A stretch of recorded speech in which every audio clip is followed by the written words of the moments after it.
অরণ্য সুন্দরী। মহামতি কনফুসিয়াস বলেছিলেন যে সৌন্দর্য সবকিছুরই আছে, শুধু সেটা আবিষ্কার করবার দৃষ্টি থাকতে হয়। সে কারণেই বুঝি সমুদ্র মানে কারো কারো কাছে একগাদা জল, আবার কারো কাছে জীবন্ত নীল রত্ন পাথর, নীলকান্তমণি। পাহাড় বলতে কেউ বোঝেন উঁচু মাটির ডলা, অন্যদিকে কেউ বা দেখেন তাকে বিশাল আকাশের সন্তান হিসেবে। অরণ্য কারো কাছে শুধুই জঙ্গল, আর কারো কাছে যেন রহস্যময় নিমগ্ন বনভূমি, যার গভীরে অনন্তকাল ধরে আড়াল হয়ে আছে সৃষ্টির অমোঘ কোনো মহাসত্য। সেই জনশূন্য গাঢ় ছায়াচ্ছন্ন অরণ্যের প্রকৃত ও আদি রূপ এখন আর কোথাও বিশেষ অবশিষ্ট নেই। যে জনহীনতার কারণে জন্ম নিয়েছিল অরণ্যে রোদনের মতন বাগধারা, যেখানে কোনো কিছু পাওয়ার জন্য কাঁদলেও সাড়া দেওয়ার মতো কাউকে পাওয়া যেত না। গাছপালা ও ঝোপঝাড়ে আকীর্ণ বিস্তীর্ণ পশুসংকুল অরণ্যের কথা কেবল গল্প উপন্যাসেই পড়ি আমরা। অল্প যে কিছু প্রকৃত অরণ্য আছে সেগুলো এখন আর দুর্গম নয়।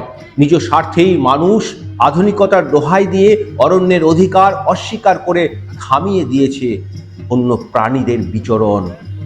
এই অবাধ প্রকৃতি ধ্বংসের প্রায়শ্চিত্ত করতেই হয়তো এখন অরণ্য সংরক্ষণের মতো বিভিন্ন উদ্যোগ নেওয়া হচ্ছে প্রকৃতি ও পরিবেশবাদীদের পক্ষ থেকে।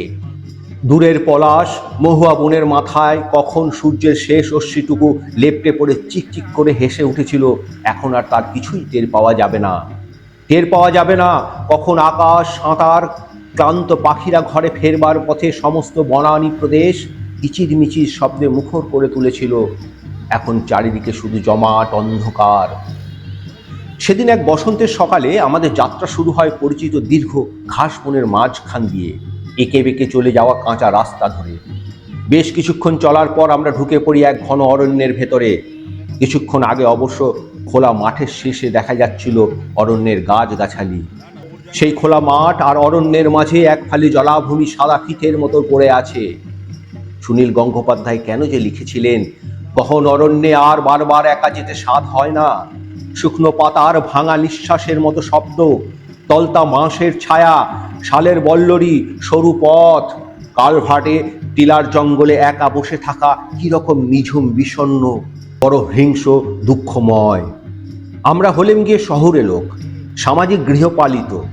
জঙ্গলের বর্গীয় নিয়ে যাদের কোনো ধারণা নেই, তারাও পরিষ্কার বুঝতে পারছে যে কি করে একটা শটান রাস্তা ফাঁস করে জঙ্গল হয়ে গেল। জঙ্গলের মহাকাব্যে স্বয়ং বুদ্ধদেবও মনের গভীরে বাসা বেঁধে রয়েছেন। আসলে আমি তো ওর চরিত্রদের সঙ্গেই জঙ্গলে আসতে চাই বারবার, কিন্তু বনের পরে বন, তারও ওপারের বন অন্য কথামালা সাজায়।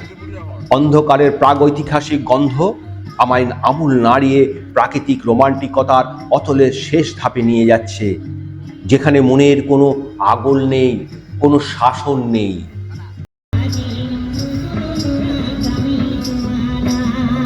এখন এই মুহূর্তে হোটেলে ঘরে ফিরেও চোখের পাতা জুড়ে ছুঁয়ে আছে জঙ্গলের গন্ধমাখা ঘুম। বাতাসে কিছুটা ভালোবাসা ছড়িয়ে দিই। নদী ও জঙ্গল যেন একান্নবর্তী পরিবার। বন আবাসটাকে মনে হয় কোনো প্রিয়জনের ঠিকানা।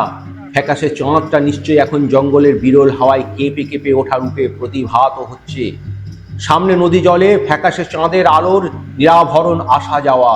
নিস্তব্ধ রাতকে জড়িয়ে নিঝুম এলিয়ে থাকে নদীর গা ঘেঁষে থাকা এই বন আবাস। ভরা জ্যোৎস্নায় নদী থাকে এক অদ্ভুত রম্যতায়। এখন চাঁদের ফ্যাকাশে রূপ, ফিকে রৌনক, রাতের জঙ্গলে আবছা আধারটুকুই সম্বল। বনেরও কিন্তু একটা অন্তর আছে, আছে প্রাণোচ্ছল হৃদয়। ছবিতে অরণ্যের বাইরের রূপটাই শুধু চোখে পড়বে, তার হৃদয়ের সৌন্দর্যটুকু থেকে যাবে ধরার ছোঁয়ার বাইরে। অ্যামাজন হোক আর অন্য যে কোনো বনই হোক, অরণ্যের সে হৃদয়টাকে স্পর্শ করতে চাইলে আপনাকে সশরীরে সেখানে যেতে হবে। প্রকৃতির সন্তান মানুষ যখন নিজেই আবার প্রকৃতির কাছে ফেরত যায়, তখন প্রকৃতিও তাকে সেভাবেই বরণ করে। মানব সন্তানের প্রতি গভীর বিশ্বাস থেকেই সে উন্মুক্ত করে দেয় তার অদেখা গুপ্তরূপের ভাণ্ডার।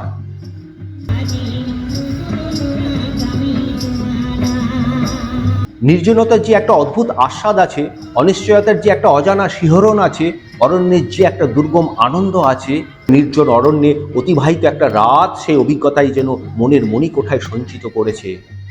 এখনো কান পাতলে স্মৃতিপটে বেজে ওঠে অরণ্যের হাতছানি, বাতাসের অবিরল শব্দ আর অন্ধকারের রহস্যময় প্রতিধ্বনি। এই যেন এক মায়াবী অরণ্যের জগৎ। একবার এলে যাপিত জীবনের সব ক্লান্তি অবসাদ নিমেষে দূর হয়ে যায়। আর তাই তো গত 100 বছর ভ্রমণ প্রিয় জঙ্গল বিলাসী মানুষের কাছে এই অঞ্চল, এই জনপদ ছিল নিজেকে খুঁজে পাওয়ার এক জগৎ। মানুষ নিজেকে খুঁজে দেখার, নিজেকে উপভোগ করার স্থান হিসেবেই এই অঞ্চলকে বেছে নিয়েছিল।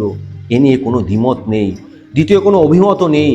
গত 100 বছর কেন, কয়েক শতাব্দী ধরে সারা পৃথিবীর বিভিন্ন প্রান্তের মানুষ নিজেদের অস্তিত্ব সংস্কৃতি বাঁচিয়ে রাখার তাগিদ নিয়ে এই অঞ্চলে এসেছে, বাসস্থান নির্মাণ করেছে, নিজেদের সাংস্কৃতিক চর্চা করেছে এবং সারা পৃথিবীকে সমৃদ্ধ করেছে। প্রাথমিক পর্যায়ে এই ভৌগোলিক ভূখণ্ডই সারা পৃথিবীর মানুষের কাছে ছিল নিশ্চিন্তে বসবাস করার এক নিশ্চয়তা।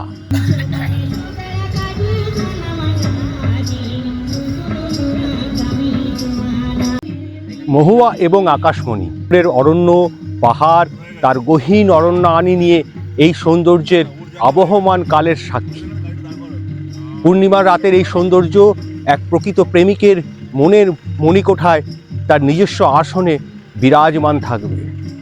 এই রোমাঞ্চকর অভিজ্ঞতায় সাক্ষী থাকতে আপনারা অবশ্যই অরণ্য সুন্দরী ঝাড়গ্রামে প্রকৃতির জঙ্গল আপনাকে সাদর আমন্ত্রণ জানায়। ভিডিওটি ভালো লাগলে লাইক, শেয়ার এবং সাবস্ক্রাইব করবেন। জিরো ব্যালেন্সের সঙ্গে থাকবেন, প্রকৃতির সঙ্গে থাকবেন, প্রকৃতির নিয়মেই চলবেন, এই আশা রাখি। ভালো থাকবেন, সুস্থ থাকবেন।